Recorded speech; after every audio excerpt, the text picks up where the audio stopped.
Hello. So, now we are going to do the fourth tutorial, that is on electrostatics. The first problem in this tutorial is about a coaxial cable. You can see that there is one cable inside one cylinder and one cylindrical shell outside of it. That makes a coaxial cable.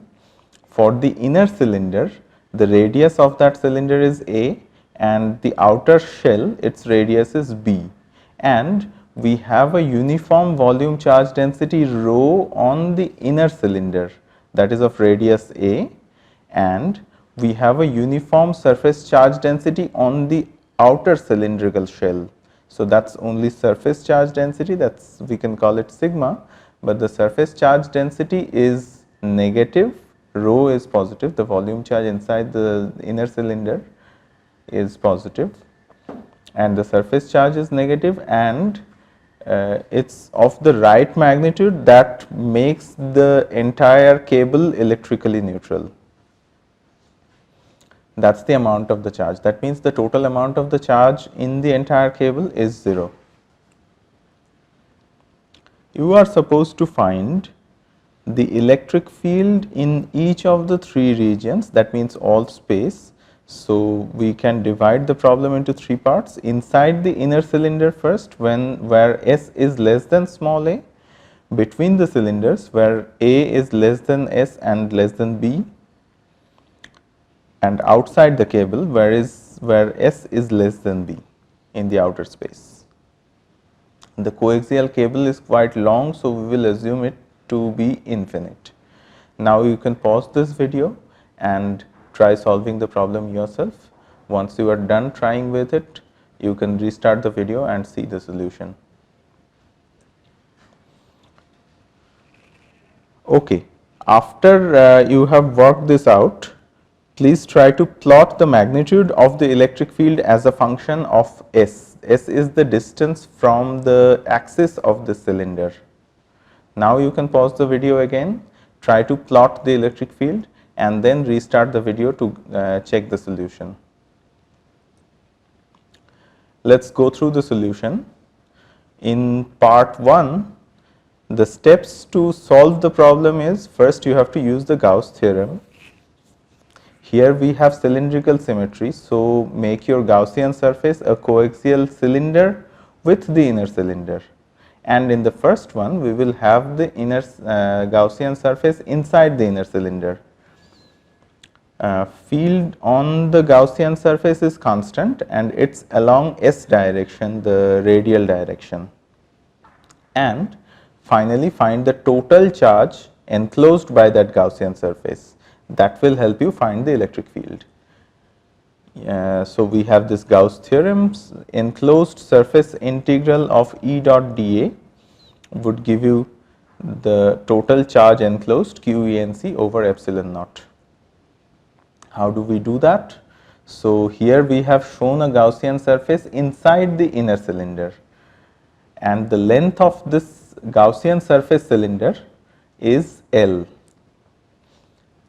So, we will have closed integral over E dot dA given as integration from 0 to L over Z, that is the length of this Gaussian surface, and integration over 0 to 2 pi over phi, that is the azimuthal angle that we have, Es times r cap dot r cap S d phi dz, and that will give us total charge enclosed over epsilon naught.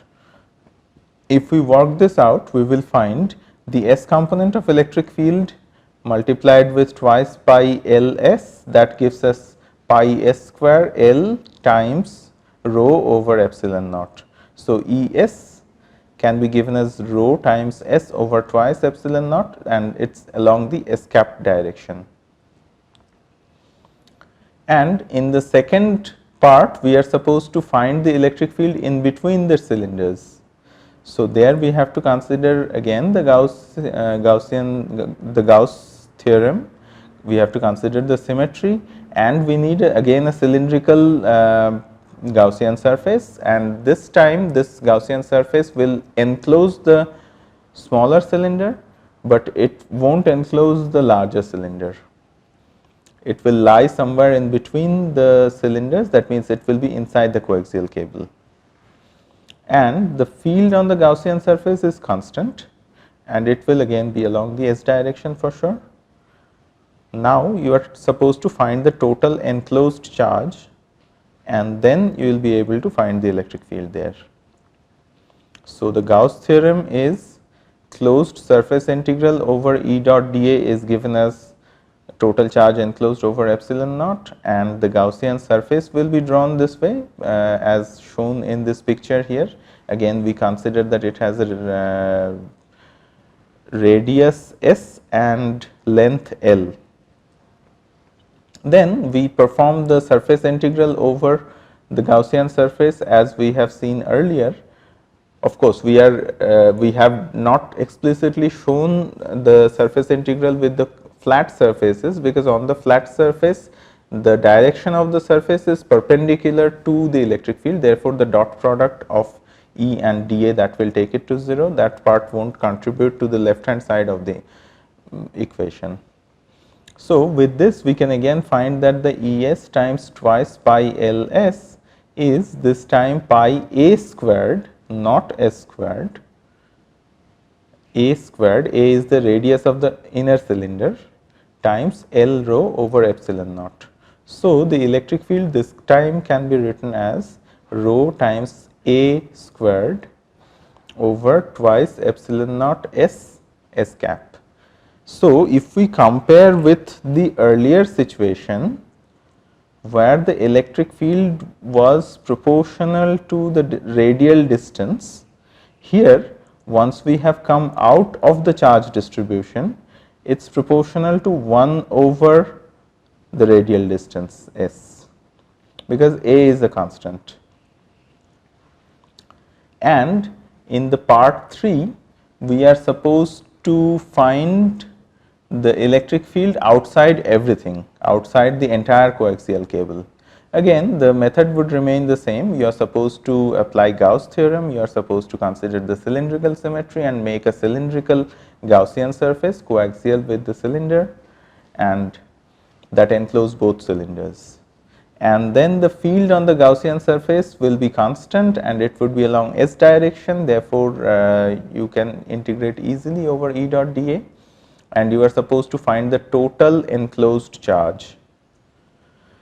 So, this time the Gaussian surface, as we have discussed, would lie outside the entire coaxial cable, and because it is outside the entire coaxial cable, the inner cylinder carries a volume charge, the outer cylindrical shell carries a surface charge, and they exactly cancel each other.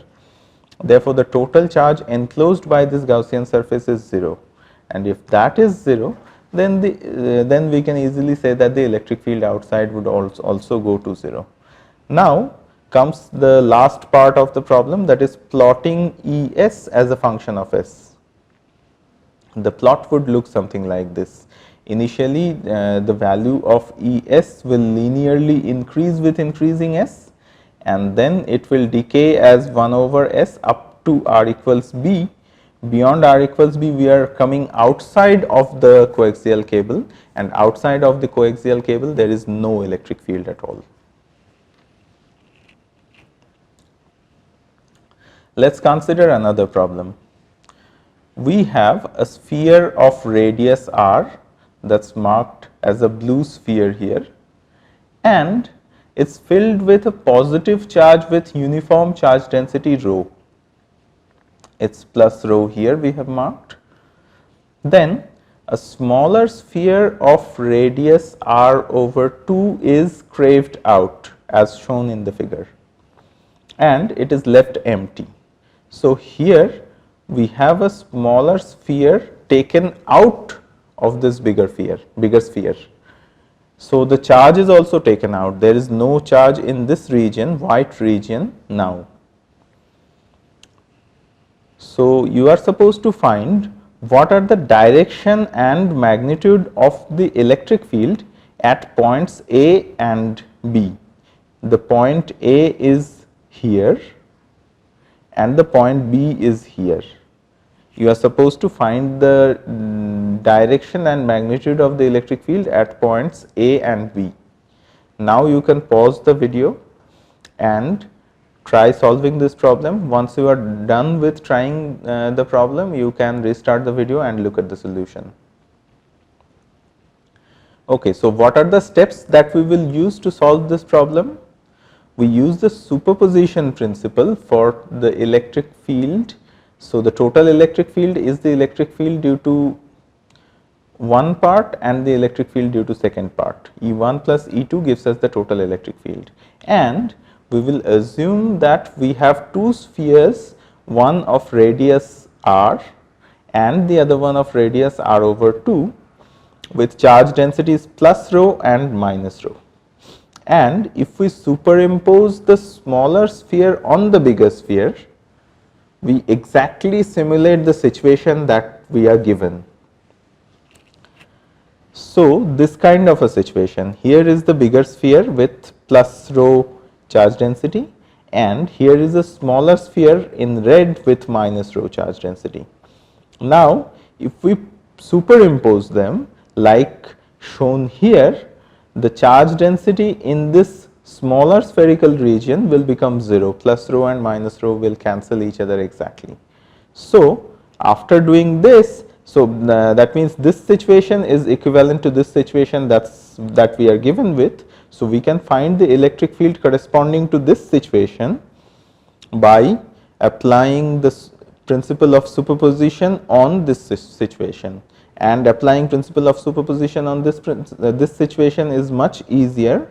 Using principle of superposition, now you can calculate the electric fields at point A and point B. How do we do that? Field at point A would be due to the bigger sphere at A, and due to the bigger sphere, if we consider this point here A, that's at the center of the bigger sphere, so there won't be any electric field due to the bigger sphere here. And if we consider the contribution from the smaller sphere with negative charge, we can find out the electric field due to the negative charge of the smaller sphere as minus 1 over 4 pi epsilon naught twice pi capital R rho over 3 along r cap direction. That will be the magnitude of electric field at point A. And point B will have contribution coming from both spheres. So there we can have E equals written as E1 plus E2, and E1 is due to the bigger sphere, E2 is due to the smaller sphere. So E1 can be given as Q1 r cap over 4 pi epsilon naught times r squared, and E2 that can be given as minus Q2 r cap over 4 pi epsilon naught times 3r over 2 whole squared. The negative sign is because we have opposite charge in the form of Q1 and Q2. Q1 is positive charge and Q2 is negative charge. So the total charge on the bigger sphere and the smaller sphere we have to calculate in terms of the volume charge density that's given, and by doing that we can find the expression for E at point B as 17 rho r cap over 54 epsilon naught.